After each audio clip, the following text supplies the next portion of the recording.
You ask Tiger to calculate. This deals with linear inequalities with one unknown. The final result is w smaller than 10.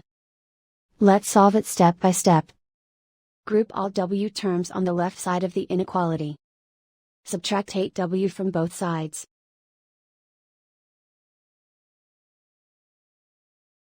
Simplify the arithmetic.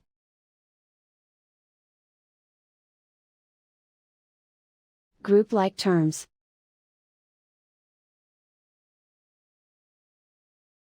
Simplify the arithmetic.